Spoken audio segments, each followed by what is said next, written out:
Boa noite. Hoje é quarta-feira, 30 de setembro de 2020.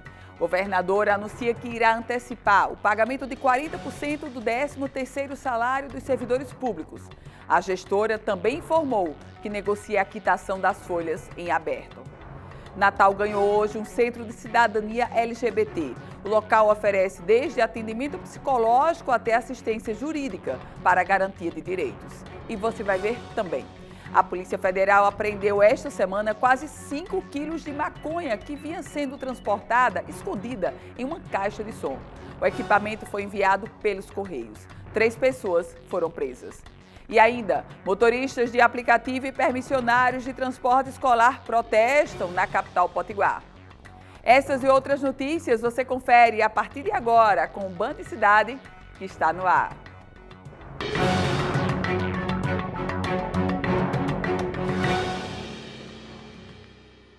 A governadora do Rio Grande do Norte, Fátima Bezerra, fez o pronunciamento na tarde desta quarta-feira e anunciou que a primeira parcela do 13º salário de 2020 será paga no dia 10 de outubro para todos os servidores, ativos e inativos do Estado. Na transmissão ao vivo realizada na tarde de hoje, a chefe do Executivo Estadual confirmou que serão pagos 40% do benefício.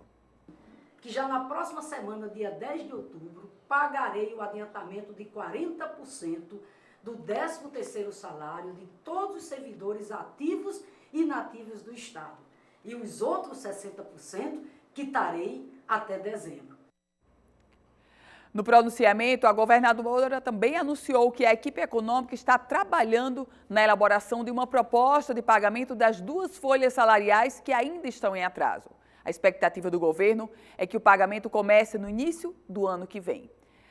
A governadora Fátima Bezerra fez um gol. No momento de crise econômica, de pandemia, onde o governo dela estava sendo criticado e pressionado, ela chega e surpreende. Isso é ponto. Surpreendeu ao anunciar o adiantamento de 40% do 13º salário, algo que o servidor não conhecia há mais de 3 anos. Sim, porque o 13º de 2018, esse está na conta para pagar, na conta deixada por Robson Faria. O 13º de 2019 saiu nas últimas. E o de 2020, ela garante não só o pagamento, como antecipa parte desse pagamento. E já supre, e já traz uma resposta para o servidor no contexto de que os 2 meses, lá, dezembro e 10º de 2018, deverá começar a pagar no próximo ano. Tem um detalhe importante, o planejamento do governo é pagar esses 2 meses em atraso, parcelados a partir de 2021. Tem um contexto administrativo, esse que eu falava há pouco, mas claro que tem um contexto político. A governadora, que vinha sofrendo um desgaste, agrega agora valor positivo à sua imagem e à administração. A Polícia Federal prendeu 3 pessoas suspeitas de traficarem quase 5 quilos de maconha prensada dentro de um aparelho de som que foi enviado pelos Correios. O caso aconteceu na última segunda-feira, mas só foi divulgado nesta quarta-feira por causa dos desdobramentos da investigação. Segundo a Polícia Federal, os Correios comunicaram que uma encomenda suspeita, postada em Foz do Iguaçu, no Paraná, e com destinatário em Ponta Negra, zona sul da capital, havia sido retida para inspeção no centro de distribuição. Os policiais foram até a unidade e aguardaram que a encomenda fosse retirada. Uma mulher procurou e recebeu o objeto, mas na saída foi abordada juntamente com mais 2 pessoas que a aguardavam em um automóvel.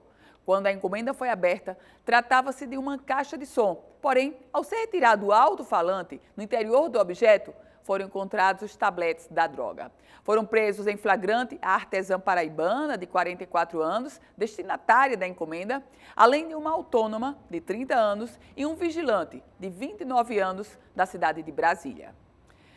E o dia foi de protestos pela cidade de Natal. Em frente à árvore de Mirassol, dezenas de motoristas que fazem o transporte escolar na capital se reuniram para cobrar apoio financeiro dos gestores públicos. Os motoristas estão sem trabalhar há pelo menos 7 meses.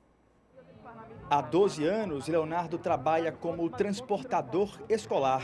Desde o início da pandemia, quando as aulas foram suspensas, ele ficou sem renda. O motorista conta que nunca viveu uma fase tão difícil. É um momento atípico, né? Segundo, a nossa classe, infelizmente, não é valorizada. Nós temos muita responsabilidade, certo? Pagamos muita coisa, muito imposto, etc, entendeu? Enfim, tá difícil, não tá fácil pra gente, não. Sem alunos para transportar na van, seu Henrique, há 20 anos na profissão, precisou se reinventar e encontrar outras fontes de renda. Passei a vender camarão, complemento aí para essa receita que está faltando, já que não tivemos nenhuma ajuda, né, dos governos municipal, estadual e federal. Muitos pais ainda se sentem um pouco inseguros para mandar seus filhos nos transportes escolar, por mais que toda a segurança, tem todo um protocolo, um distanciamento dentro do carro, banco sim, banco não, álcool gel, todo mundo com máscara, mas os pais ainda estão um pouco inseguros para essa retomada. Os motoristas de transporte escolar cobram apoio financeiro do governo. Os profissionais realizaram um protesto na Árvore de Mirassol e seguiram em carreata até a Câmara de Vereadores. Só aqui na capital são 285 trabalhadores ativos da categoria. No Rio Grande do Norte são 1.100 ao todo. Segundo a organização do movimento, os profissionais têm enfrentado muitas dificuldades e recebido pouco apoio do poder público. Durante esses 7 meses, o que tivemos foram 3 cestas básicas, certo? Que também já foram suspensas. E com isso, como não tivemos nenhuma remuneração, muitos pais de família nos ligavam sem ter, preocupados sem ter o que colocar na mesa. Isso é uma preocupação muito grande nossa. Fizemos campanhas, com os outros, ajudando para colocar na mesa daquele companheiro que não tinha nada para colocar para suas famílias. Hoje também teve protesto dos motoristas de aplicativo. Eles se concentraram na Praça Cívica, no meio da manhã, e depois saíram em carreata pelas ruas de Natal. Segundo eles, o protesto cobra maior segurança para os motoristas, entre outras reivindicações. Os motoristas pararam as atividades do dia e seguiram em direção à Prefeitura do Natal, onde o protesto continuou. A gente vai ouvir agora o que disse um deles. Na verdade, a gente não tem esse vídeo, mas traz aí as imagens desse protesto que literalmente parou o trânsito na capital potiguar.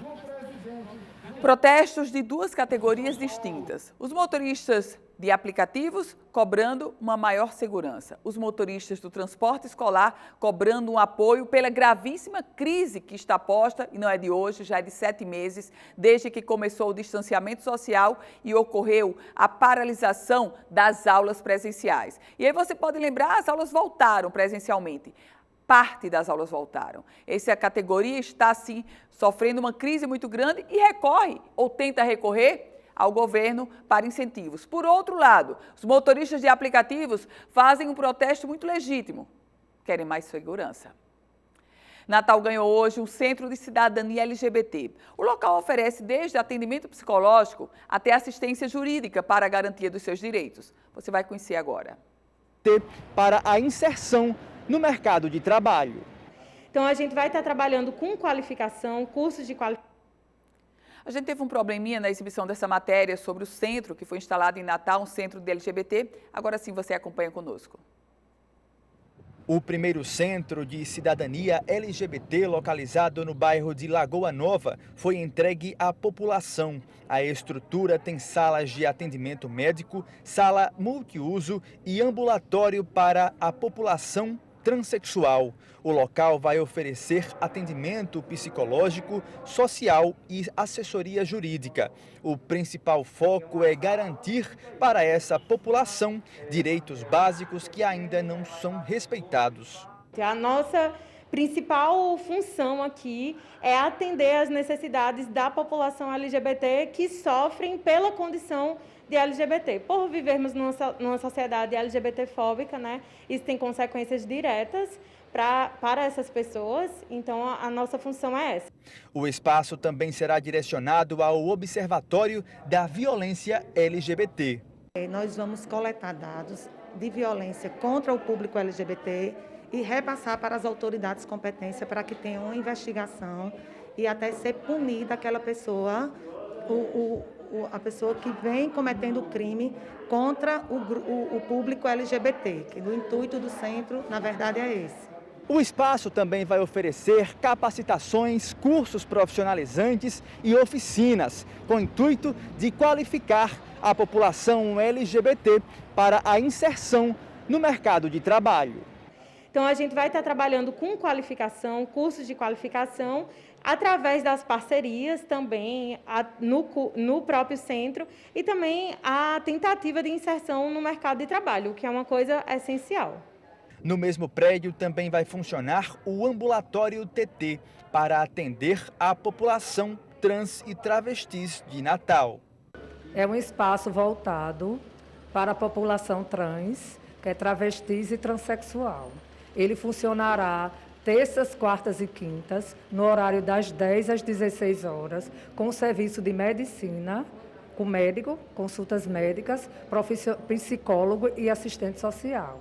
E a enfermagem. Jaqueline, que é vice-presidente do Conselho LGBT da capital, afirma que esse tipo de política pública é essencial para garantir a sobrevivência de quem luta contra o preconceito diariamente. Isso é um avanço que o movimento vem fazendo, que historicamente é um ambulatório que realmente, de fato, acolhe a população trans, que nesse momento de pandemia, nesse momento de crise, a população trans precisa realmente ter esse amparato, não só da questão da saúde física, mas da saúde mental também. O Centro de Cidadania LGBT vai funcionar de segunda a sexta-feira, das 9 horas da manhã às 4 horas da tarde. Já o ambulatório TT para trans e travestis terá atendimentos nas terças, quartas e quintas-feiras, das 10 horas da manhã às 4 horas da tarde. O Band Cidade faz agora um rápido intervalo. A gente se encontra em 1 minuto. De volta com o Band Cidade e falando agora sobre política. Porque entre as informações que precisam ser prestadas na hora do registro de candidatura está o patrimônio que cada candidato possui. Em Natal, os candidatos à prefeitura declararam de 0 até 5 milhões de reais em patrimônio. Os candidatos à Prefeitura de Natal declararam patrimônio que varia de 0 a 5 milhões e 400 mil reais. Carlos Alberto, do Partido Verde, é o candidato com maior patrimônio. O político aparece em 10º lugar na lista dos 10 candidatos à Prefeitura de uma capital com maior patrimônio por todo o país. O empresário Afrânio Miranda, do Podemos, declarou ter um patrimônio de mais de 3 milhões e 400 mil reais. O senador Jean Paul, do Partido dos Trabalhadores, tem um patrimônio de mais de 2 milhões e meio de reais entre bens, participações em sociedade e recursos bancários. Álvaro Dias, do PSDB, tem um patrimônio de 1 milhão e 900 mil reais. O patrimônio declarado pelo Coronel Hélio, do PRTB, é de 1 milhão e 800 mil reais. Fernando Freitas, do PCdoB, tem um patrimônio de 1 milhão e 200 mil reais. Delegado Sérgio Leocádio, do PSL, declarou 1 milhão 199 mil reais em bens e recursos bancários. Hermano Moraes, do PSB, tem um patrimônio de 1 milhão e 90 mil reais. O patrimônio declarado por Kelps Lima, do Solidariedade, é de 851 mil reais. O de Fernando Pinto, do Novo, é de 692 mil reais. Nevinha Valentim, do PSOL, tem um patrimônio declarado de mais de 640 mil reais. Coronel Azevedo, do PSC, declarou 615 mil reais em bens e recursos bancários. Rosália Fernandes, do PSTU, tem um patrimônio de 210 mil reais. A candidata Jaidi Oliveira, do Democracia Cristã, não tem nenhum bem declarado. E agora a gente vai dar um pulo em Brasília, conferir as notícias do dia no Congresso Nacional. Quem traz as informações, Fernanda Martinelli. Boa noite para você. Olá, boa noite a você, Ana Ruth, boa noite a todos que acompanham o Band Cidade. Estamos de volta nesta quarta-feira. Ontem, a Câmara dos Deputados aprovou a medida provisória 977 de 2020, que autoriza a União conceder empréstimos para as empresas que estão passando por dificuldades financeiras por causa da pandemia da Covid-19, através das instituições financeiras. Esse empréstimo vai servir para empresas que têm faturamento entre 360 mil e 300 200 milhões de reais e deve ser solicitado através do Programa Emergencial de Auxílio ao Crédito até o dia 30 de dezembro de 2020. Esse é um debate muito amplo, vários projetos já foram analisados pela Câmara dos Deputados para socorrer essas pequenas empresas e também microempresas que estão passando por dificuldades econômicas.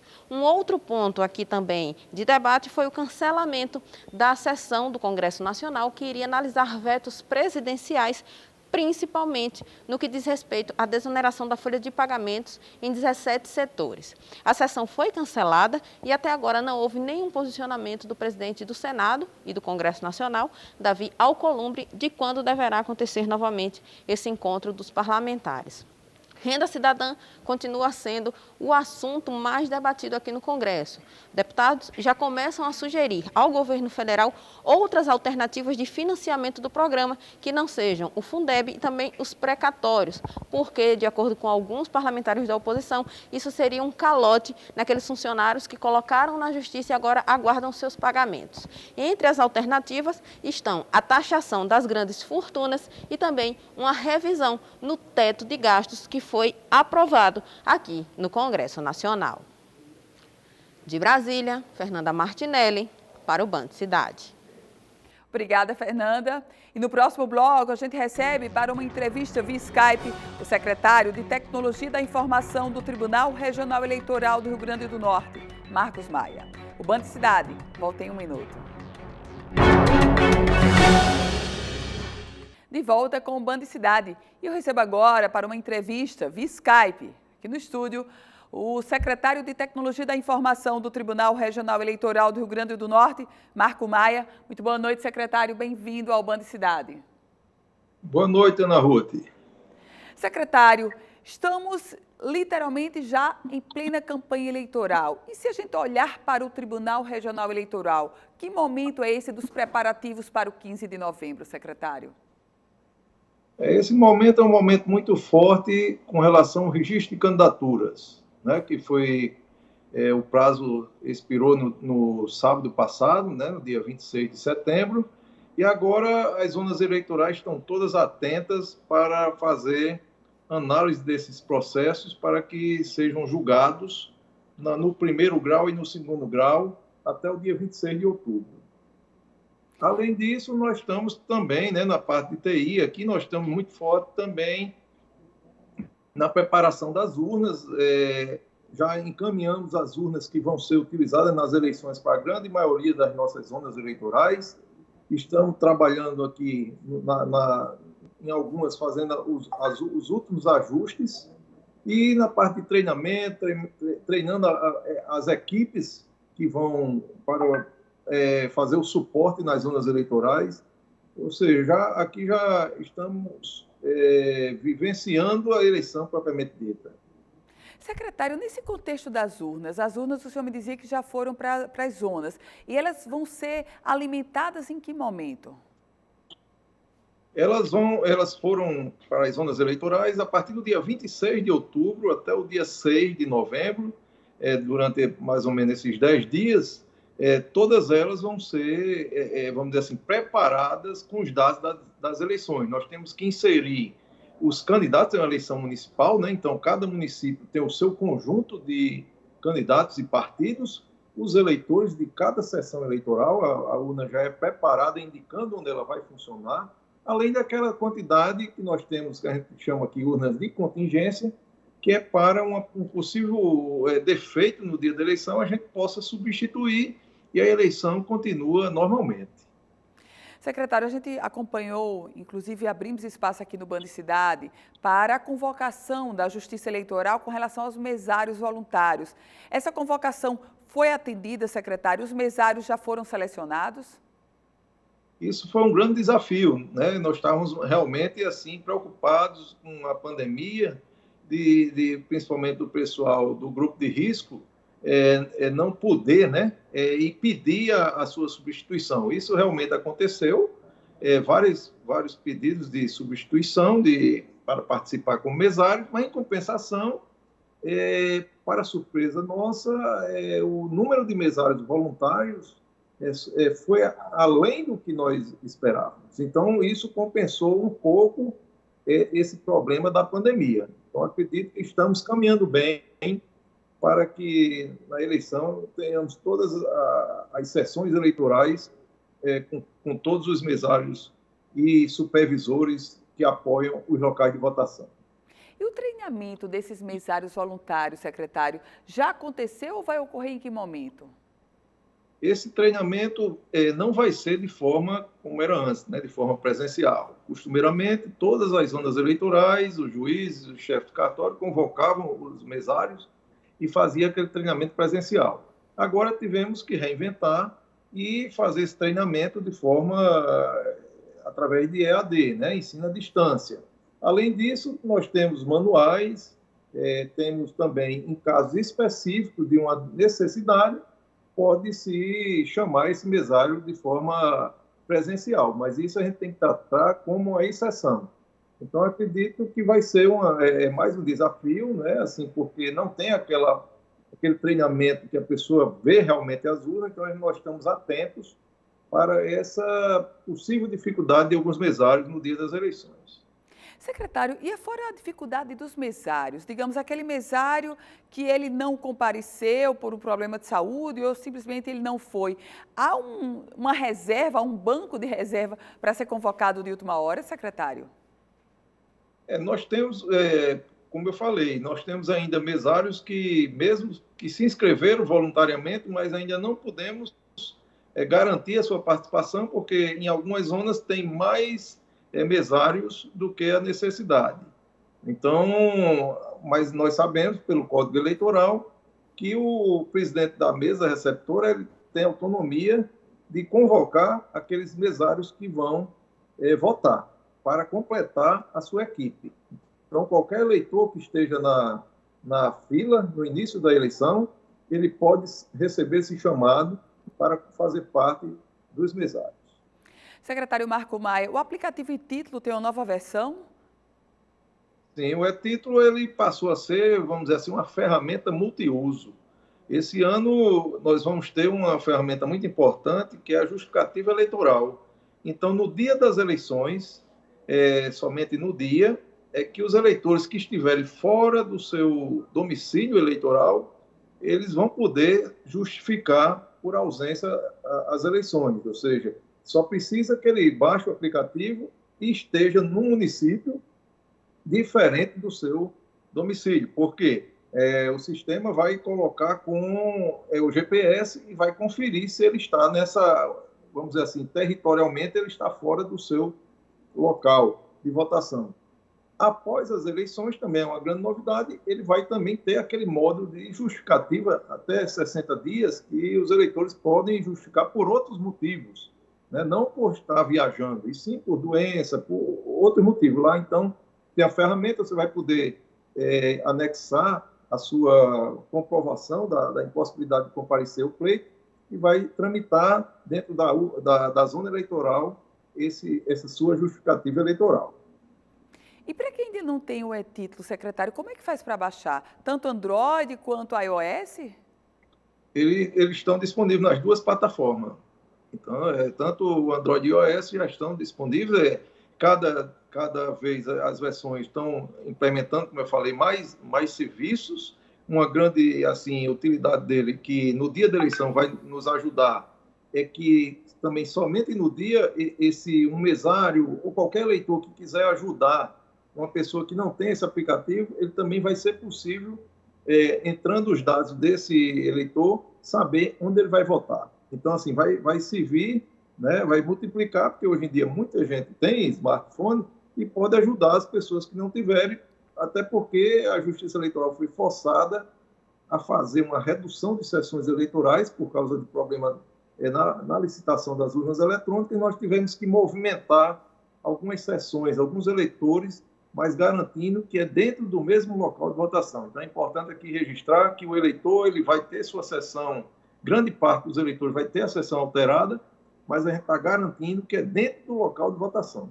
E esse aplicativo vai facilitar já saber com antecedência.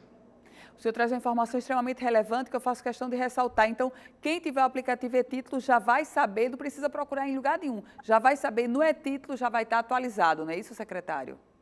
Isso, e a gente não para por aí, nós estamos lançando, já está disponível, mas está cada vez enriquecendo mais, treinando o nosso robô, né? É um chatbot, né? Um robô eleitoral, onde tem várias perguntas e respostas que vão ajudar os eleitores. Ele entra lá com algumas informações dele, particular dele, que só ele que sabe, e nós vamos retornar nesse aplicativo, não é um aplicativo, nessa solução, a sua sessão eleitoral. Então, a gente pede, assim, além do robô, nós temos o e-Título, nós temos o nosso site, nós vamos ter um número também, um 0800, para resolver isso aí. Secretário Marco Maia, muito obrigada por suas informações, foi entrevista, excelente noite. Ok, muito obrigado, Ana. Obrigada. O Band Cidade vai ficando por aqui. Você sabe que todas as informações da política, vai lá no politicaemfoco.com, um site especializado na política do Rio Grande do Norte e do Brasil. Você fica na tela da Band, chega agora o Jornal da Band. Boa noite.